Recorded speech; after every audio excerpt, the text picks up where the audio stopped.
I'm Jonathan Kaplan, a board-certified plastic surgeon out of San Francisco, and today at the Aesthetic Show Live, I'm honored to be with Alexa Nicholls Costa and Alex Rogers, both from LexRx. Tell us a little bit about y'all, and of course, tell us which one of you is which. So I'm Alexa. All right, and that would make you Alex. That would make me Alex. We are both nurse practitioners. We met in NP school together in Boston. So born, raised, educated. We never left, which is a very Boston thing to do, never leave. And we are the owners of LexRx. We are a nurse practitioner-led injectables-only practice. Right. We have 2 locations in the city, and we have been 100% founder, owned and operated since we launched. That's great, and you mentioned you're an injectables practice, and so you've distinctly gone out of your way to not be called a med spa, and tell me a little bit about why that is. So our goal was to be a hyper-focused business. We feel that the med spa industry and aesthetics in general can be a really fragmented market, and it can be confusing to the consumer market. We believe that when you offer one thing, you really can be an industry leader and an expert, and that's what we've tried to cultivate with our brand. And so how do y'all divide up the responsibilities? It's been a learning curve. I think it's hard being an owner-operator. So for the last 4 years, we've been kind of figuring out who's good at what, who likes to do what. And are y'all both injectors? I know y'all have experience injecting, but are you currently both injectors, and y'all are the main people at the injectable clinic? We do both inject, but we have 4 employees who also see clients. So we inject and run the business, and we have 4 employees who inject and kind of help us. All right, so tell me a little bit about, you say inject, so what kind of injectables are y'all doing? What kind of issues are y'all treating? We do Botox and dermal filler, and that's it. So, That's great. Yeah. And is it specifically Botox, and is it specifically one other filler? We use Botox, Dysport, and Jeuveau, and Restylane and Juvederm products. And how did y'all decide on that? It's just that's the products y'all been using and y'all got comfortable with them? Yeah, I think we've gotten comfortable with them. We service largely a millennial market. So our target market and our 90% of who we treat is between the ages of 22 and 37. So we found that the busy urban millennial is the one that's kind of gravitating to our brand and concept. And they're coming in asking for these brands. And we feel like any good practice should be giving, as long as it's not contraindicated, the client a choice of product. I think it's almost a little funny when practices offer just one brand. I think it's a great thing to be able to offer them a choice. Right, and so then how are you getting to that millennial market to treat them with these different these treatments that y'all offer? How do you like getting just to that millennial demographic? So social media is key. And what's your Instagram? Our Instagram is at LEXRX, so LexRx. We have a big presence in the Boston community, in the Boston market. Instagram is definitely a gateway. I think Google and Yelp and all of these avenues for reviews are helpful, but I think today's market and the highest utilizers are going straight to social media. Right. And I think Alex can touch upon ways that we've been able to establish a presence in the community in Boston beyond just having a presence on social media. Because y'all have 2 clinics, right? We do. And looking to expand. Yes, We are. Yeah. So, but yeah, tell me a little bit about how you're using Instagram to reach out to those millennials then. So we have a brand ambassador team, and they are influential members of the community, whether they're spin instructors or some type of fitness instructor has a large following on social media. And we partner with them, and they're our ambassadors. So we have referral discounts with them. If clients come from them, they get a little bit of a discount. We partner with them to have Sweat with Lex events where we maybe host a yoga class in our practice or a spin class with them, and so that's one way we work with the community. So you mentioned that it's about 600 square feet each location. So how is that? Tiny. Is that big enough to have a yoga class? Yeah, because we don't have any machinery. We just clear everything out and line up some mats. That's great. Now these ambassadors, were they already patients and then they became ambassadors because they just love the brand so much, or did y'all go out and make them an ambassador before they were actually patients? It's a little bit A mix, yeah.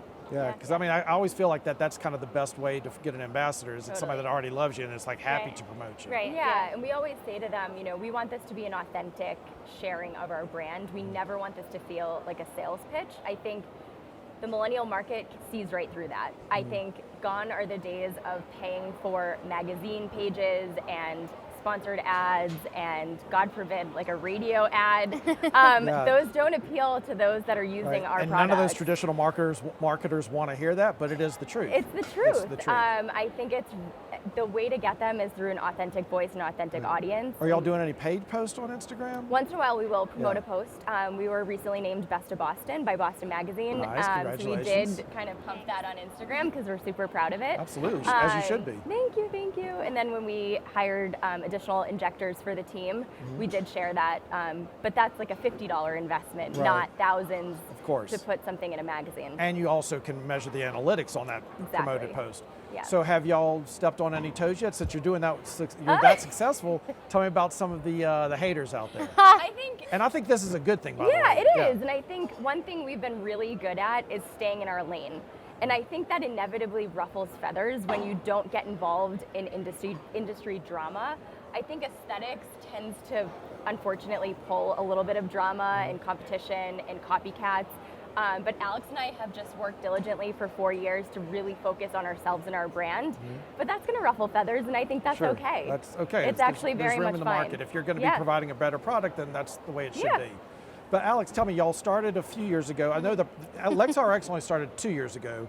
4 years ago, but the brick and mortar's been there 2 years. Yep. So how do you, when you go to start a business like that, do you just go to the bank and get a loan, or is it No. your own money? How does that work? Again, we didn't.